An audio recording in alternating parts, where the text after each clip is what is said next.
Another day, another leak. This is Saf from SuperSaf TV, and we have a hot new leak of the Samsung Galaxy S8. And what makes it hot is that it comes from serial leaker Evan Blass, who has a very good track record for providing some very accurate leaks. Now, this is the first leaked image of the Samsung Galaxy S8 from both the front and back. Previously, we've had just the front and we've had some renders, but this is an actual image, and it does follow a similar design language to the Samsung Galaxy S7 Edge, where it has a metal frame as well as curved glass panels on the front and back. Now, the first thing that you'll notice from the image is that there is no physical home button for a fingerprint sensor. There was initially some rumors that this is going to be embedded within the display, but from this leak we see a fingerprint scanner on the back of the device near the camera.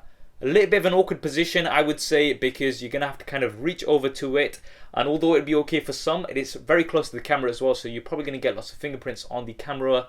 So this is not something that I'm too keen about, so I do hope that this isn't true and we are going to be getting on the front.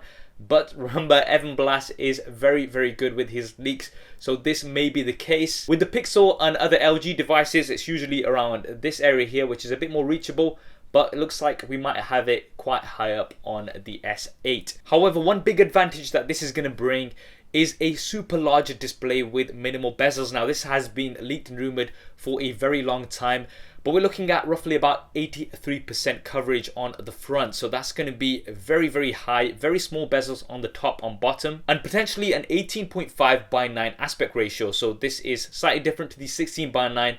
We've already heard that the LG G6 is going to have an 18:9 or 2:1 ratio, so this is going to be slightly taller. Now, this is going to allow for a larger display size, and the current rumor is that we're going to have two versions, one 5.8 inches and the other 6.2. Now, this seems quite large, but remember that because of the smaller bezels, it shouldn't increase the size of the devices too much, and both of these are said to be curved, so it looks like we may be losing the flat version of the Galaxy. The other thing that we get from this report is that we may have some form of Force Touch technology for these displays. So this is similar to 3D Touch on the iPhones, where you can push down a little bit harder to get a few more options and things like that. And the resolution is likely to be Quad HD. So there was some early rumors saying that we might be getting a 4K display.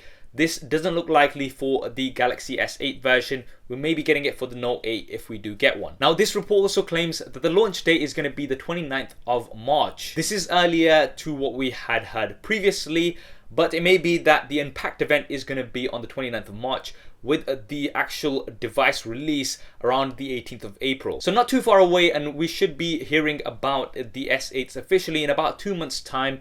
And in terms of the internals, we're going to have Android Nougat with the Snapdragon 835 or the Samsung Exynos processor, depending on where you're from. This is said to be 11% faster in terms of processing compared to the S7, 23% faster graphics, but at the same time 20% more efficient. And that brings us on to the batteries. We're looking at 3000 milliamps an hour and 3500 milliamps an hour for the larger version. So not a huge increase in terms of the battery size, but this may be because of the problems that they had with the Note 7, where they tried to pack in a very large battery in a very small body, and it caused all of these issues with the curving on the sides, etc. The report also claims that we're going to have 4 gigabytes of RAM, so no increase here. Early rumors were suggesting that we might have 6 or even 8, but we are going to have a 64 gigabyte base model. This is something that we had with the Note 7, and it'll definitely be nice for having the extra storage, and you will still be able to expand that with a micro SD card slot. Taking a closer look at the image, you can see that we have a USB Type-C port, and there is still a 3.5mm headphone jack, so we're not going to be losing that anytime soon by the looks of it. There is a single bottom firing speaker that we can see from this image, but we may have a dual speaker setup with the headset. This is yet to be confirmed. And for the cameras, it doesn't look like we're going to get dual cameras this time around, because there is just the one camera on this leak.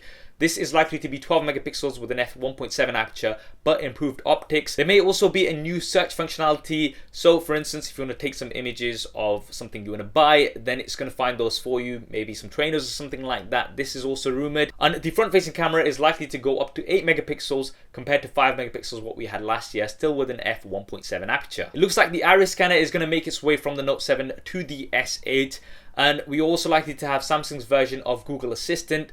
Don't know why they don't just use Google Assistant, because it's fine as it is. So that's it, guys. That's the latest and hottest leak of the Samsung Galaxy S8, which gives us a more accurate picture of what to expect in a couple of months' time.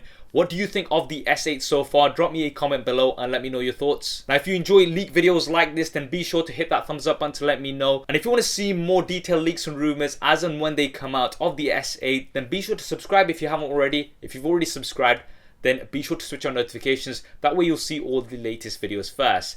Thanks for watching. This is Saf on SuperSaf TV, and I'll see you next time.